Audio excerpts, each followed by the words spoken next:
을 듣고 또 먼저 그 나라 그 일을 구하는 삶을 살자는 것은 다른 게 아니라 우리가 제대로 올바로 참된 믿음을 가지고 신앙생활 하자는 의도에서 하나님 나라에 대한 말씀을 우리가 듣고 있습니다. 하나님 나라는 예수님과 함께 이미 이 땅에 온 줄 믿습니다. 그리고 예수를 주라고 부활의 주님을 나의 인생의 주님이라고 고백한 그 10년 가운데 하나님의 나라는 임한 줄 믿습니다. 하나님 나라가 임했다는 것은 하나님의 다스림, 인도, 통치, 하나님의 말씀에 순종하며 산다는 것을 말합니다. 성령 충만이 뭡니까? 성령의 인도, 다스림을 받는 걸 말하죠. 우리는 성령 충만을 다른 말로 했을 때 하나님 나라가 임했다라고도 말씀드릴 수 있어요. 우리가 성령의 소멸이 있고 충만이 있듯이 우리가 하나님 나라가 우리 안에 있음에도 불구하고 하나님 나라에 따라 살아가는 사람이 있고 자기 마음대로 살아가는 사람이 있어요. 우리는 정말 성령 충만한 가운데 하나님 나라에 정말 자녀답게 온전히 살아가는 하나님의 자녀들이 되어야 될 줄 믿습니다. 하나님의 나라가 임하는 것은 여러 가지 증상들이 나타나게 됩니다. 그 증거로서 예수님은 잔치의 비유를 통해서 말씀했죠. 그래서 먹기를 탐하는 사람이라고 하는 그러한 별명이 있을 정도로 우리 주님은 많은 사람과 식사를 했어요. 왜냐하면 하나님 나라는 잔치와 같다는 것을 보여주기 위해서 뿐만이 아니라 상속에 관한 그런 말씀들도 하셨어요. 왜냐하면 하나님의 자녀들은 하나님 나라에 들어온 하나님의 자녀들은 하나님의 상속자라는 그런 말씀들을 가르쳐주기 위해서 상속에 관한 말씀도 했습니다. 그뿐만이 아니라 많은 치유와 회복의 사건을 일으키셨어요. 왜냐? 하나님 나라가 있는 곳에 자유함이 있기 때문에. 그래서 많은 병든 자들이 치유받고 상처받은 사람들이 위로를 받고 세움을 받는 것을 보게 됩니다. 귀신이 쫓겨나가고 마귀에게 눌린 자들이 자유케 되는 그런 일들이 하나님 나라가 임하면 나타나게 됩니다. 그리고 서로에 대해서 용서하게 되고 이해하게 되고 용납하게 되고 사랑하게 되고 또 오래 참는 가운데 하나님의 역사하심을 바라는 그런 일들이 생겨나게 됩니다. 그뿐만이 아니죠. 안식일 날마다 우리 주님은 의도적으로 병든 자를 고쳐요. 안식일 날 안식하지 못하는 사람들에게 참된 안식을 주시기 위해서, 그리고 내가 안식을 주러 온 하나님의 아들이라는 것을 보이기 위해서 우리 주님은 안식일 날 골라서 병든 자를 고칩니다. 하나님 나라가 임하면 이처럼 안식이 있어요. 쉼이 있어요. 위로가 있어요. 그래서 우리가 하나님 나라에 대한 말씀을 듣는 거고, 하나님 나라가 내 안에 온전히 이루어지도록, 주님의 다스림이 내 안에 온전히 이루어지도록 예수를 내가 주라고 고백하면서 살아야 한다는 겁니다. 여러분, 예수를 주라고 고백하는 그 심령에 하나님의 다스림이, 하나님 나라가 온전히 임하는 줄 믿습니다. 우리 주님은 주기도문에서도 나라 임하옵시며 하나님의 나라를 위하여 기도하라 했어요.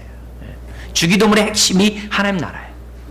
빨리 하나님 나라가 내 심령에 온전히 미치도록, 내 가정에, 이 사회에 온전히 미치도록, 임하도록 우리 주님은 기도하라고 말씀하고 있습니다. 오늘 말씀은 삭개를 통하여 하나님 나라가 임할 때 어떤 일들이 나타나는지 우리에게 보여주는 아주 귀중한 말씀입니다.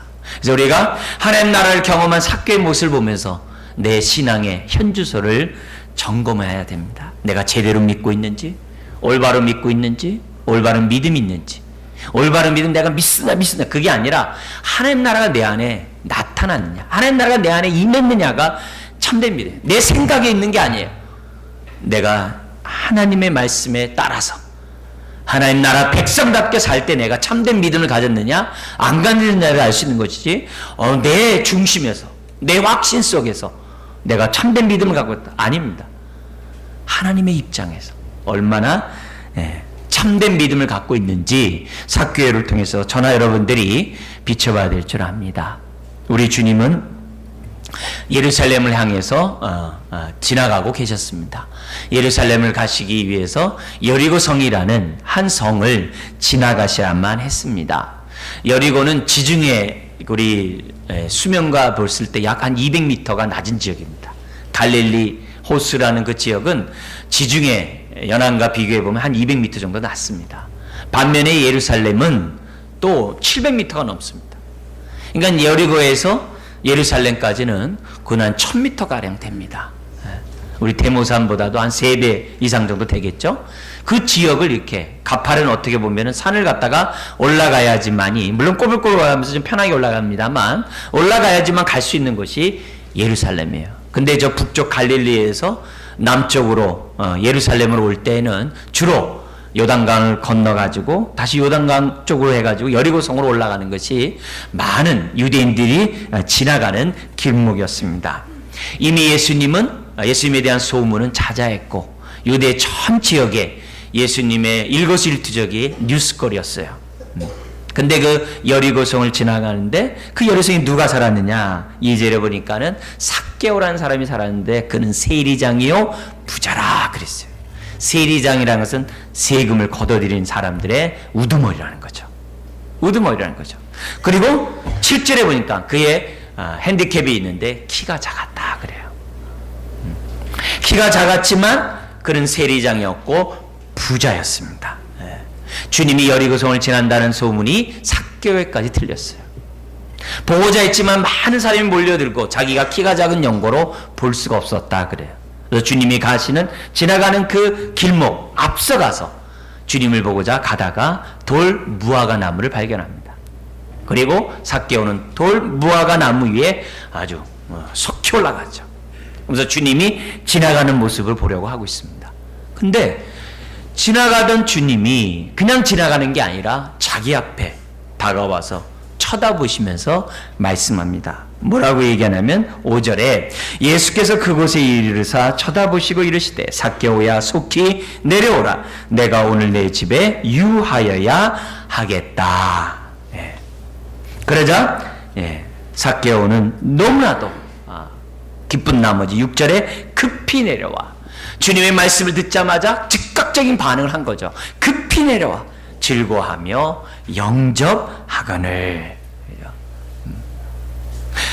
여기에 대해서 7절에 보니까 무사람이 보고 수근수근 거렸다 그래요. 그래서 뭐라 그럽니까? 저가 죄인의 집에 유하러 들어갔도다. 밥 먹으러 가는 것도 아니고 유하러 들어갔다. 이런 얘기를 해요. 왜 수근거렸습니까? 그 당시 세리는 유대인들이 볼 때 죄인 취급했어요. 여러분, 죄인 취급이라는 것이 그냥 말로만 죄인이 아니라 인간 이하의 취급을 했다 이게. 조선시대에 보면 이제 백정과 같은 그런 역할, 그런 사람 취급했어요. 더구나 매국노 취급을 했다 그래요. 왜냐하면 로마 정부에게 자기가 세금 납부해야 돼 일정 금액만 납부하면 나머지는 다 자기 거예요. 그러니까 할 수만 있으면 많이 걷어들이려고 그러죠. 악착같이 걷어들이려고 그러죠. 왜요? 나머지 것들은 다 일정 금액을 상납하고 나면 나머지는 다 자기 것이니까. 그러니까 얼마나 악착같이 모았겠어요. 이런 세리에 대해서 또는 로마 정부 앞장서서 하니까 로마의 앞제비요. 한마디로 흡혈귀로서 백성의 피를 빨아먹는 사람으로서 치부하고 죄인 취급하고 상종하지 않았던 사람이 바로 세리였어요. 근데 세리 가운데서도 세리장이었다고 그래요. 그 누구도 상종하지 않는 그 삭개오에게 우리 주님은 말을 건 거예요. 그리고 너희 집에 유하겠다라고 우리 주님이 말씀하신 거예요. 더욱더 놀라운 일은 삭개오의 충격적인 것은 뭐냐면 주님이 나를 언제 봤다고. 삭개오의 이름 부르냐 이게. 그 유명한 분이 자기 이름을 어떻게 아냐 이게. 여러분, 요한복음 10장에 보면 하나님이 저나 여러분들을 구원시킬 때, 부르실 때 각각의 이름을 부르신다 했습니다. 할렐루야. 그냥 덤으로 우리가 구원받은 인생이 아니에요. 덤으로 구원받은 인생이 아니에요. 저나 여러분들이 구원받았을 때는 삭개오의 이름을 부르듯이 저와 여러분들의 이름을 부르셔서 우리가 주님을 믿은 줄 믿습니다. 예나 지금이나 동일해요. 여전히 이름을 부르시며 친밀하게 다가오시는 하나님인 것을 보게 됩니다. 삭개오는 주님이 자기 이름을 부르고 또나 자기 집에 유하겠다는 그 말에 즐겁게 영접하지 않을 수가 없었어요. 자, 근데 8절에 보면 시간이 얼마 지났는지 모릅니다. 삭개오의 집에서 삭개오가 주님을 만난 다음에 놀라운 고백을 합니다. 8절 같이 한번 읽어볼까요? 삭개오가 서서 주께 여짜오되 주여 보시옵소서 내 소유의 절반을 가난한 자들에게 주겠사오며 만일 누구의 것을 속여 빼앗은 일이 있으면 네 갑절이나 갚겠나이다. 여러분 자기 소유의 절반을 주겠대. 그리고 남의 것을 갖다 속여 빼앗은 것이 있다고 한다면 4배나 주겠대요. 이 얘기는 뭐예요? 자기의 모든 소유를 다 내놓겠다는 거죠. 주님을 만난 순간, 하나님 나라를 경험한 순간, 그 사람이 취했던 행동은 뭐냐? 자기가 그동안에 붙잡고 있었던, 욕을 먹으면서까지 모았던 그 모든 재산을 지금 내놓겠다고 해요. 출애굽기 22장에서는 소와 양을 훔쳐서 만약에 죽이거나 팔았을 때 소는 5배, 양은 4배 갚으라는 게 있어요.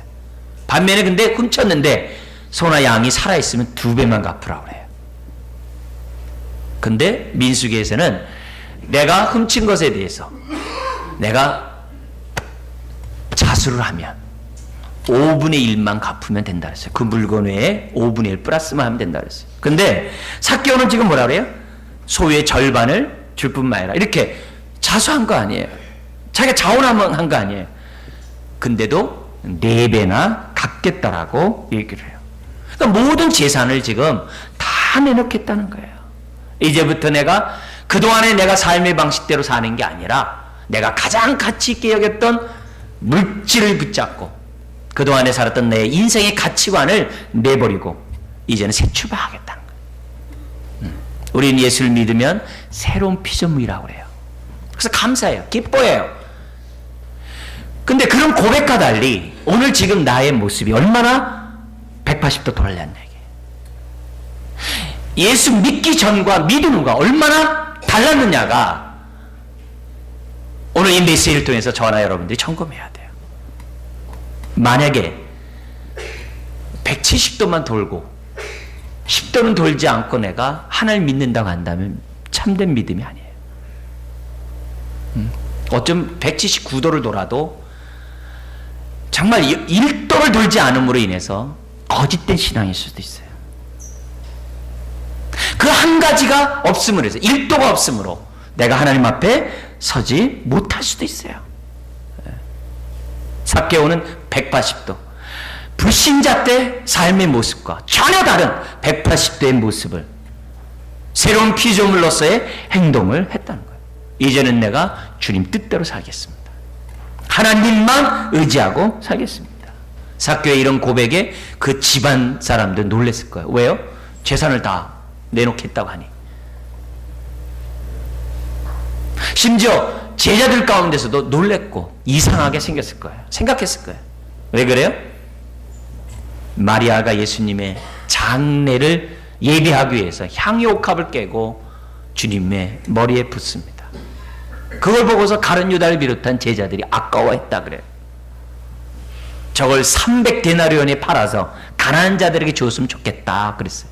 300데나리온이 어느 정도의 값이냐? 오병이어의 이적을 나타내면서 2만 명이 밥을 먹었을 때 필요한 돈이 200데나리온이에요. 그럼 300데나리온이라는 건 얼마예요? 약 3만 명이 먹을 수 있는 식사량입니다. 엄청난 돈이죠. 그래서 그 돈을 해당되는 돈을 옥합을 깨가지고 주님 머리에 분 거예요. 여기에 대해서 제자들이 이상하게 생각했거든요. 삭개오의 이런 태도에 대해서 그렇게 생각하는 사람들도 있었을 거예요. 그러나 삭개오는 삶의 터닝을 했어요. 완전히 삶을 바꿨어요. 내가 새롭게 새 출발하리라. 이건 하나님을 만나지 않으면, 하나님 나라가 임하지 않으면 절대로 있을 수 없는 그런 행동입니다. 근데 이런 행동은 훗날 오순절날 성령이 임하고, 성령이 임했다는 얘기는 하나님 나라에 임했다는 거죠. 성령이 각 사람에게 임했을 때 하나의 롤 모델이 돼요. 그래서 어떤 일들이 벌어지게 되냐면 바나바를 비롯한 믿음의 우리 지체들이 자기의 소유를 다 팔아서 더불어 먹는 일들이 벌어져요. 그 분위기가 얼마나 강력했던지 아나니와 삽비라 같은 사람이 생겨났어요. 아니야, 삽비라 어떻게 돼요? 자기 재산 팔지 않아도 돼요. 근데 교회 분위기가 그게 아니에요. 하나님 나라가 임했고 하나님을 바라본다고 하는 사람들의 기본적인 성향이 다 좀 참된 믿음을 갖고 있다고 하는 사람은 자기 소유를 다 팔아놓은 거예요. 그러니까 눈 가리고 아웅하는 거죠. 자기 재산을 팔아가지고 일부는 감춰놓고 일부를 내놓으면 다 내놨다 그래요. 그 거짓으로 그 부부는 죽게 되죠. 그 얘기는 뭡니까? 초대교회에 이 삭개와 같은 그런 모습들이 비일비재했다는 거예요. 여러분, 사도행전 시절만이 아니라 이집트의 그 사막 그 지역에 삭개와 같은 사람들이 아주 구름같이 모였다고 그래요. 수만 명의 사람들이 오직 하나님만 바라보면서 새로운 정말 기독교 도시를 갖다가 건설했던 것이 역사적에 있어요. 중요한 것은 하나님 나라가 임하면 이전의 삶과 지금의 삶이 180도 다르다 이게. 오늘 나의 신앙을 저나 여러분들이 보셔야 됩니다. 산상수훈에서도 우리 주님 마태복음 6장에서 먼저 그 나라 그 일을 구하라 하면서 우리 주님 뭐라 하냐면 두 주인을 겸하여 섬길 수 없다 그래. 하나님과 재물을 동시에 섬길 수 없다 그랬어요. 그만큼 재물과 하나님 나라는 같이 할 수 없어요. 만약에 저나 여러분들이 삭개와 같이 태도를 갖는 게 아니라 하나님도 섬기고 재물도 섬기면 그는 하나님 나라가 그 안에 임했다라고 말할 수가 없다는 거예요. 여러분, 우리가 붙잡고 우리 아까 찬송 불렀던 것처럼 내가 주인 삼았던 그 모든 것을 내려놓고 주님만 붙잡을 때 그것이 하나님 나라가 임한 그 증거인 줄 믿습니다. 여러분, 삭개오의 이런 태도를 보면서 우리는 배워야 돼요. 나의 현재 지금 주님을 믿고 하나님 나라가 내 안에 있다고 예수를 주라고 고백하는 나의 삶 속에 내 삶의 방식이 정말 어떠한지를 보셔야 됩니다. 삭개오는 돈이면 뭐든지 할 수 있다고 생각했어요. 자기의 핸디캡이나 수많은 욕을 먹더라도 돈이면 자기는 될 수 있다고 생각을 했어요. 그리고 부자가 되면 자기는 어떻게 돼요? 떵떵거리며 살면서 행복하고 복된 삶을 살 것이라고 생각했어요. 근데 모든 것을 포기한 것을 볼 때 삭개오는 그러지 않았다는 것을 우리에게 보여줘요. 매국노라는 소리를 듣고 죄인이라는 소리를 들으면서 악착같이 모은 돈이지만 그 돈이 자기에게 위로를 주고 행복을 주지 못했다는 거죠. 그리고 돈으로 채울 수 없었던 그 무언가가 그 안에 있다는 것을 삭개오는 알았던 거죠. 그리고 주님을 만남으로 자기의 심령에 만족을 주고 위로를 주고 체험을 줄 수 있는 것은 하나님밖에 없다는 것을 삭개오는 발견했기 때문에 다 내려놓은 거죠. 자기가 붙잡고 의지했던 것을 내려놓은 거죠. 재물만이겠습니까? 우리가 뭔가 위로를 받고 위안을 받고 뭔가 행복하다고 생각하는 그 모든 것들이 다 포함되는 그런 내용이죠.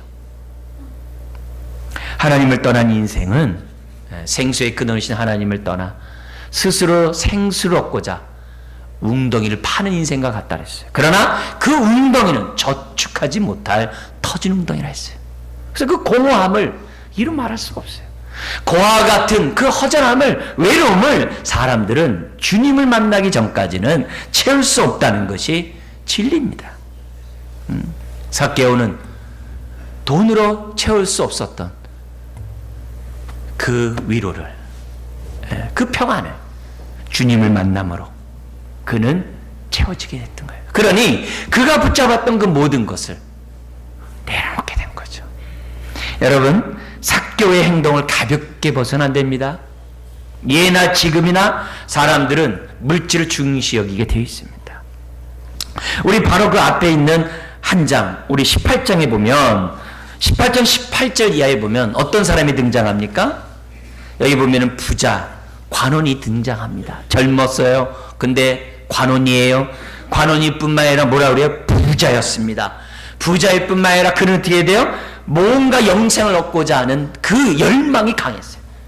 영생을 얻고자 하는 마음이 있어요. 그래서 18절에 어떤 관리가 물어 이르되 선한 선생님이여 내가 무엇을 하여야 영생을 얻으리까? 그러니까 우리 주님이 19절 20절에 십계명의 얘기를 합니다. 율법의 얘기를 합니다. 그리고 21절에 뭐라 그래요? 나는 이거 어려서부터 다 지켰습니다. 영생에 대한 관심도 있죠. 율법에 대해서 아주 흠없이 완벽하려고 지키려고 했죠. 유대 관원이죠. 부자죠. 근데 중심을 보시는 하나님, 그 하나님이 꿰뚫어 보시고 22절까지 얘기하죠. 같이 읽어볼까요? 예수께서 이 말을 들으시고 이르시되 내가 아직도 한 가지 부족한 것이 있으니 내게 있는 것을 다 팔아 가난한 자들에게 나눠 주라. 그리하면 하늘에서 내게 보화가 있으리라. 그리고 와서 나를 따르라 하시니. 한 가지 부족한 것이 있다. 네 소유를 팔아. 근데 이 부자는 어떻게 돼요? 23절에 큰 부자이므로 오히려 어떻게 돼요? 듣고 심히 근심하면서 떠났다. 그래서 주님이 얘기합니다. 재물 있는 자가 하나님 나라에 들어가기 얼마나 어려운지, 낙타가 반일기로 들어가는 것이 부자가 하늘나라에 들어가는 것보다 쉬우니라 그랬어요. 여러분, 물질 쉽게 내놓는 게 아니에요. 네? 여러분, 주일날 우리가 헌금을 해요. 두 주인을 섬기지 않겠다라는 고백 속에 하는 거 아닙니까? 헌금은 양이 중요한 게 아니에요. 믿음의 고백이 중요한 거예요. 네? 우리 하나님 앞에는 내 마음이 중요해요. 두 주인을 섬기지 않고 하나님만 섬기겠다는 고백 속에서 우리가 다 헌금하는 거 아니에요? 그죠? 근데 그게 쉬운 게 아니라는 거예요. 더구나 이 삭개오는 누구예요? 부자 간원같이 좋은 집안에서 돈 받은 게 아니에요? 물려받은 게 아니에요? 자수성가한 사람이에요. 어떻게 하면서요? 온갖 욕 다 먹으면서. 악착같이 먹으면서. 그렇게 해서 번 돈이에요. 그냥 번 돈이 아닙니다. 피땀 흘려서 버는 돈이에요. 여러분, 부자 간원이 앞에 18장에 아무리 신앙이 좋고 영생에 대한 관심이 있고 선한 일을 많이 했다 하더라도 그 사람 헛다리 짚은 사람이에요. 제대로 된 신앙이 아니에요. 올바른 신앙이 아니에요. 참 신앙이 아니에요. 왜요? 하나님 나라 그 안에 없기 때문에. 그렇게 큰 신앙이 아니에요. 우리는 착각하면 안 됩니다. 안 됩니다. 여러분, 삭개와 같이 비록 내가 그렇게 해서 피땀 흘려서 내가 번 재정이라 할지라도 하나님 앞에서, 하나님 앞에서 이제는 내가 하나님 외에 다른 것을 붙잡지 않겠다라고. 삭개오는 돈보다 더 가치 있는 하나님 나라를 발견한 거예요. 할렐루야. 주님을 만난 거예요. 영생을 얻은 거예요. 삭개오는 돈이 안녕과 행복을 준다고 생각했어요. 근데 그게 아니라는 걸 아는 거죠. 삭개오는 하나님이냐 재물이냐 해서 두 주인을 겸하여 섬긴 것이 아니라 하나님 한 분만을 선택한 줄 믿습니다. 그렇다고 헌금을 하는 것을 강요하면 안 되죠. 왜요? 강요로 될 일이 아니기 때문에. 가르쳐서 될 일이 아니죠. 하나님 나라를 경험하고 은혜를 알아야 자원함으로 기쁨으로 드리지 않는 것, 감사로 드리지 않는 것, 여러분 바쳐봤자 아무 소용없어요. 배워서 하는 것도 아무 소용없어요. 믿음으로 하는 것만이 하늘에 상달되는 줄 믿습니다. 네? 하늘에 저축되는 거예요. 동시에 우리가 이 삭개오의 모습을 보면서 알아야 될 것이 있습니다. 내 삶의 방향이 180도 바뀌어야 될 뿐만이 아니라 한 가지가 뭐냐면 하나님 나라가 임하면 이웃에 대한 시각이 바뀌어요. 좀 전만 해도 삭개오는 사람은 착취의 대상이었어요. 세금을 걷어들이는 대상이었어요. 자기 배를 살찌우는 대상이었어요. 자기 욕심에 충족되는 대상에 불과했어요. 착취의 대상이에요. 하나님을 떠나 생수이시 근원시 하나님을 떠나 스스로 살고자 하는 사람은 남의 것을 착취하지는 안 돼요. 역사적으로 전쟁은 끝날 수가 없어요. 네. 도덕은 끝날 수가 없어요. 사기는 끝날 수가 없어요. 네. 하나님을 만나지 않는 한 이 땅에는 사기꾼이 창궐하게 됐고 전쟁과 다툼이 끊임없이 있게 됐고 끊임없이 있게 돼 있습니다. 하나님을 만나기 전에는 안 되게 돼 있어요. 그러나 삭개오가 하나님을 만나자 이웃에 대한 대상이 착취의 대상이 아니라 사랑의 대상으로 바뀐 거예요. 그래서 재산 반을 줄 뿐만 아니라 남의 것을 갖다가 훔친 거 내가 했다면은 4배나 갚겠다라고 얘기해요. 무슨 말입니까? 하나님과의 관계가 올바로 회복된 사람은 사람과의 관계가 회복되게 돼 있어요. 여러분, 하나님과는 관계가 좋은데 사람과 관계가 좋지 않으면 하나님 나라가 내 안에 온전히 임한 게 아니에요. 그럼 백날 신앙생활해도 의미가 없어요. 아무리 열심히 하나님의 봉사해도 그건 아무 소용없어요. 하나님 관계에 올바른 사람은 사람과의 관계가 사랑의 대상으로 바뀌게 돼 있어요. 오늘 나의 몫을 봐야 돼요. 내가 주변 사람이 사랑의 대상인가? 착취의 대상인가? 미움의 대상인가? 이용의 대상인가? 나를 위한 대상인가? 아닙니다. 하나님 나라가 임하면 하나님과 올바른 관계를 갖게 되고 사람과 관계가 올바르게, 이게 샬롬이고 이것이 평강이에요. 이게 구원이에요. 예수님은 하나님을 사랑하듯이 사람을 사랑한 줄 믿습니다. 어떤 사람을 사랑합니까? 삭개와 같은 사람도 사랑하고, 오늘 뭐예요? 저와 여러분 같은 사람도 사랑하세요. 주님이 행하는 그 모든 것은 사랑으로 말미암는 행동이에요. 나인성 과부가 하나밖에 없는 아들이 죽어서 장례를 치르러 갑니다. 장례 행렬을 주님이 멀리서 보면서 가까이 지나가게 돼요. 주님은 죽은 자기 아들도 그 아들을 보시는 게 아니라 그 아들을 잃어 마음 아파하는 그 엄마의 마음을 보셨어요. 그걸 보시고 자기 자녀를, 그 여인의 아들을 살리신 줄 믿습니다. 여러분, 문둥병자 이 말씀하면 고칠 수 있어요. 근데 어떻게 해요? 손을 대시고 고치잖아요. 왜요? 문둥병자의 그 고통은 남이 자기를 만지지 않는다는 거거든요. 우리 주님의 기본적인 마음은 사랑하는 마음 가운데 이루어져요. 고아와 과부들을 돌보는 것도 마찬가지입니다. 과거 우리가 불신자였을 때는, 하나님 나라와 상관없이 사망의 죄 아래 있을 때에는 스스로 생수를 얻고자 웅덩이를 파야만 했어요. 자수성가야만 했어요. 그러다 보니까 남의 애를 막 어떻든 간에 내 이익만을 찾았어요. 지금 사는 사회가 지금 그래요. 착취요, 자기 이용의 대상이었어요. 계산이 안 나오면 동업도 안 하죠. 계산이 안 나오면 같이 있지도 않죠. 친구도 안 하죠. 다 계산에 따라서 합니다. 여러분들의 그런 삶은 저축지 못할 터진 웅덩이에요. 주님을 만나기 전까지 우리는 목마른 인생이죠. 그것을 채우기 위해서 얼마나 남의 것을 착취하는지 몰라요. 전쟁에서 탈취하는지 몰라요. 그래서 일본이 그러잖아요. 우리만 일제시대 때 잘못했냐고. 저 유럽도 다 잘못했는데. 이렇게 얘기하잖아요. 중심에 하나님이 없으니 그런 소리 하죠. 그래서 중심에 하나님이 있는 사람은, 독일 총리들 보세요. 사과하잖아요. 무릎 꿇잖아요. 하나님의 나라가 심령에 있으면 사람들은 대인과의 관계가 열리게 되어 있어요. 그와 같은 마음은 주님을 만날 때만이 이루어집니다. 여러분, 하나님 나라가 그 안에 임하지 않는 사람들의 모든 행동은 계산적입니다.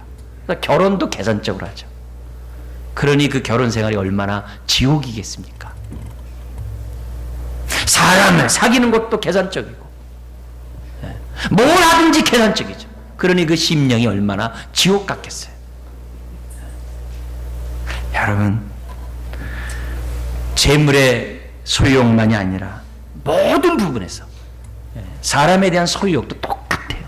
자기 사람 삼으려고 하는 거, 자기 사람의 챙기려고 하는 이런 모든 것들이 혹시 하나님 나라 없이 하는 행동이라고 한다면 그렇게 맺은 그 사람 관계는 흔히 말하는 대로 뒤통수 칩니다. 또 뒤통수 친 것 때문에 또 껄껄 울어요. 당연한데 뭘 말하겠어요. 여러분, 삭개오는 한순간에 자기의 삶을 다 청산했어요. 물질을 붙잡던 삶을 청산하고 착취의 대상이었던 그런 이기적인 것도 다 착취하고 자기를 욕하는 자들 향해 지갑을 열었던 거예요. 내 소유의 절반을 주고 내가 남의 것을 속여 빼앗은 거 있으면 4배나 갖겠다. 이게 바로 잔치의 즐거움이고 이게 샬롬이고 하나님이 주는 평강이고 우리가 하나님 나라를 온전히 우리 안에 임하도록 하고자 하는 목적인 것을 저와 여러분들이 기억하셔야 됩니다. 주님이 이 땅에 오신 것은 양으로 생명롭고 더 풍성하도록 하기 위함이라 했어요. 풍성한 삶. 하나님 나라의 말씀을 듣는 이유가 여기 있어요. 우리는 풍성한 삶을 살아야 돼요. 한 사람도 예의 없이 풍성한 삶을 살아요. 그러면 어떻게 돼요? 삭개오처럼 삶이 정확하게 하나님 앞에 서야 돼요. 179도만 쓰지 말고 180도 정확하게 딱 돌이키셔야 됩니다.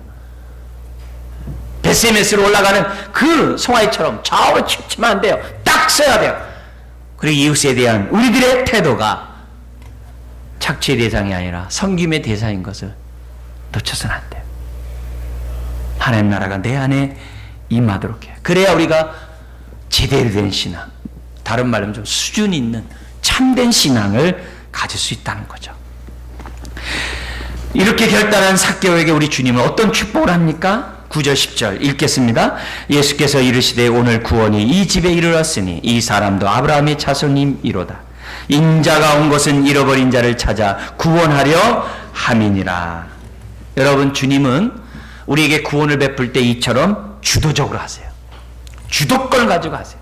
우리 주님은 어쩌다 걸려들은 영혼들을 구원하는 게 아니에요. 그물망 이렇게 해놓고 고기가 들어오면 너 구원받았다 그렇게 하지 않습니다. 우리 주님은 지나갈 수 있는 그 길도 지나가지 않고 삭개오에게 가신 분이에요. 아멘. 예? 찾아 나서는 분이에요. 이게 주님이에요. 주님이 이 땅에 온 것은 양으로 생명을 얻어요. 영혼을 굳는데 구원하는데 주도적이라 이게. 여러분, 이 성품을 저와 여러분들이 본받기를 주의 이름 축원드립니다. 우린 영혼을 찾아가야 돼. 영혼을 구원해야 돼요. 근데 구원에는 뭐가 없다는 거예요? 삭개오 같은 사람도 구원받아야 될 사랑의 대상이라는 거예요. 차별이 없어야 한다는 거죠.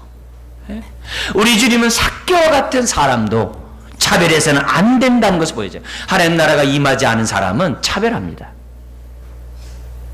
야고보서 3장에 보면 위로부터 오는 지혜와 땅으로부터 오는 지혜가 있다고 했어요. 땅으로부터 오는 지혜의 특징이 뭐냐? 차별이에요. 선입관념이에요. 차별과 선입관념 속에서 사는 것을 뭐라고 그러죠? 그 세 가지 얘기하잖아요. 세상적이요, 정욕적이요, 마귀적이다 그래요. 왜? 하나님 나라의 태도가 아니니까. 그러나 위로부터 오는 지혜는 화평으로 시작해서 화평으로 끝난다고 그래요. 왜요? 하나님 나라가 그 안에 있으니까. 내 안에 하나님 나라가 온전히 이루어지는지 아닌지를 뭐 보면 알아요? 사람을 차별하냐 차별하지 않느냐 그걸 보면 알아요. 차별하냐 차별하지 않느냐. 차별하면 내 안에 하나님 나라가 온전히 임한 것이 아니에요. 이거는 위험한 거예요. 여러분, 우리가 사람들에 대해서 벽을 쌓을 때마다, 보이지 않는 벽들을 만들 때마다 정말 기도해야 돼요. 하나님, 주의 나라가 내 안에 온전히 임하게 해주세요. 선입관념에 따라 사람을 만날 때마다 기도하셔야 돼요. 하나님, 내 안에 있는 이 벽을 무너뜨려 주시옵소서. 그래서 삭개와 같은 그 사람도 주님을 만나게 해 주옵소서. 여러분, 10년 전만 해도 1000만이었던 우리 한국 교회가 지금은 한 850만이라고 합니다. 150만이 줄었어요. 근데 10년 후면 650만으로 준다고 합니다. 그게 통념이에요. 그 증거를 우리는 주일학교에서도 봅니다. 청년들 주일학교 30-40%에 불과해요. 근데 문제는 왜 그들이 나가냐 이게. 왜 나가냐 이게. 왜 신앙을 가졌다가 왜 버리냐 이게. 물론 본인이 하나님 나라를 정말 삭개오처럼 선택하지 않아서 나가는 게 있죠. 그럼 본인이 그런 모습 속에서 그런 것이 있을 수 있죠. 그래, 그렇다 하더라도 그것만이겠냐 이게. 우리 믿는 사람들이, 저와 여러분들이 삭개오 같은 사람을 차별하고 무시하면 사람들은 교회에 떠나가게 되어 있어요. 그들이 신앙을 갖는 기회를 박탈시킨 겁니다. 이런 모습으로 저나 여러분들이 살아간다고 한다면 교인을 떨어뜨리고 정말 연자맷돌 메고 물에 바다에 던지는 것이 오히려 더 나을 그런 행동들을 저와 여러분들이 얼마든지 할 수 있다는 거예요. 여러분, 영혼에 관심을 가져야 될 줄 믿습니다. 네? 주일학교 교회 교육들이 얼마나 중요한지 모르고 가정에 우리 자녀들이 얼마나 중요한지 몰라요. 부모가 하나님 나라의 가치관을 가져야 돼. 그래야 자녀들이 먼저 그 나라 그 일을 구하는데 시간을 투자하고 마음을 투자하도록 부모된 또 어른된 저와 여러분들이 해야 될 태도인 줄 압니다. 삭개오가 구원받은 것에 대해 사람들은 수근수근 됩니다. 이들에게는 구원이 차별이 있다라고 생각한 것 같습니다. 사랑하는 성도 여러분, 우리는 주님은 삭개오와 같은 저와 여러분들을 구원하러 오셨음을 기억하셔야만 합니다. 내가 어쩌면 죽도록 미워하는 그 사람을 위해서 주님이 죽으셨어요. 원수된 그 사람을 구원하기 위해서 주님은 죽으신 분이에요. 얘기를 하고 싶지 않은 그 사람을 위해서 주님은 죽으셨다라고 말씀할 수 있어요. 여러분, 오늘 우리 주님이 우리들에게 주신 이 메시지를 기억해야 돼요. 자, 근데 우리가 지체를 대하고 또 영혼을 구원하고 이웃을 대할 때마다 또 불신자들 주 앞에 인도할 때마다 가져야 될 태도가 있어요. 우리 주님의 모습에서 저와 여러분들이 배워야 됩니다. 주님이 삭개오를 대한 그 태도에서 저와 여러분들이 배워야 합니다. 예수님은 삭개오를 처음 대할 때 그 무화과나무 밑에 가서 삭개오야 회개하라 그렇게 하지 않았어요. 그 조용한 목소리로 회개하라 이렇게 얘기하지도 않았어요. 우리 주님은 삭개오에게 오늘 내가 너희 집에 유하겠다라고 말씀하셨어요. 여러분, 우리가 착각하지 말아야 될 것은 상대방과 나와 마음문이 열리지 않으면 내가 하는 그 모든 말들은 다 한쪽 귀로 듣고 한쪽 귀로 흘러간답니다. 마이동풍이에요. 근데 우리 착각해요. 내 말이면, 내 옳은 말이면 상대방 마음이 바뀔 거라고 착각을 해요. 안 그렇습니다. 여러분, 사람을 대할 때 가르치려 들지 마세요. 지적하지 마세요. 말로서 고칠 수 있다라고 해야지 마십시오. 그건 자기 의의를 드러낼 뿐이에요. 네. 죄인 중에 죄인이었던 삭개오를 대할 때 우리 주님은 회개하라고 그러지 않았어요. 내가 오늘 너희 집에 유하겠다라고 얘기했어요. 만약에 삭개오에게 회개하라! 내가 오늘 너희 집에 유하겠다. 그럼 급히 내려오겠습니까? 기쁘게? 쭈삣쭈삣하죠. 언제 봤다고 나를 회개하라고. 전도할 때도 마찬가지입니다. 회개하지 않으면 구원이 없다는 말에 너무 성급한 나머지 빨리 회개하라고. 여러분, 회개는 마음문이 열려야 하게 돼 있는 거예요. 네? 내 말을 듣는 사람은 나를 존경할 때 내 말을 듣게 돼 있어요. 아니, 자식도 부모에 공경하지 않으면 자식도 부모 말에 경청하지 않는데 사람들이 오직 듣겠습니까? 오늘 저와 여러분들이 정말 실수하면 안 됩니다. 하나님 나라가 임하고 하나님의 구원의 복음을 전하려고 하는 저와 여러분들은 마음을 여는 행동을 해야 돼요. 사람을 여는 행동. 이웃을 전도하려면 덕을 세워야 됩니다. 그래서 믿음의 덕의 지식의 절제가 없으면 또 막 정하니까 절제, 경건의 형제 우애의 사랑을 공급하라 그러잖아요. 여러분, 이런 의미에서 우리들이 말로서 사람들을 변화시키려고 하지 말고 마음을 사는 행동들을 저와 여러분들이 해야 됩니다. 삭개오는 그 누구도 예수님처럼 자기에게 따뜻해 준 사람을 만나지 못했어요. 욕이나 했지. 세금 덜 내려고 앞에서 머리나 조아렸지. 자기에게 대해서 뭔가 따뜻한 마음을 대하는 사람 없었어요. 다 죄인, 또 욕하고 그래. 누구도 삭개의 이름을 부르지 않았어요.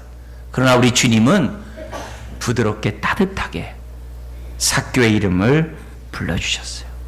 삭개의 마음을 연 것은 주님의 말이 아니라 주님의 따뜻한 마음인 줄 믿습니다. 지금은 모든 것에 상실의 시대라고 그래요. 결핍의 시대라고 그래요. 불안의 시대라고 그래요. 염려와 두려움의 시대라고 해요. 그러기 때문에 사람들의 마음이 닫혀 있어요. 주님이 나를 여셨던 것처럼 우리 하나님은 그들의 마음도 열어지기를 원합니다. 주의 사랑으로 사람들의 마음들을 열어야 될 줄 믿습니다. 사랑하는 성도 여러분, 오늘 우리가 정말 하나님 나라가 임하면 어떤 일들이 벌어지는지 생각하고 삭개오처럼 삶의 전환점이 있고 또 우리가 사람들을 대할 때마다 주님같이 사람을 대하는 저 여러분 되시기를 주의 이름으로 축원드립니다. 기도하겠습니다. 하나님 아버지, 정말 하나님 나라를 온전히 사모하지 않으면 안 되는 이유들이 오늘 말씀 가운데 있습니다. 주의 나라가 내 안에 온전히 임하고 주님의 다스림과 통치가 내 안에 온전히 임하여야 될 이유가 오늘 삭개오를 통해 깨닫게 됩니다. 오늘 이 자리에 참여한 주의 백성 한 영혼도 빠짐없이 주의 나라 자녀 되게 하여 주옵소서. 그리고 하나님 나라 자녀답게 살게 하여 주시옵소서. 믿사오며 예수님의 이름으로 기도드리옵나이다. 아멘.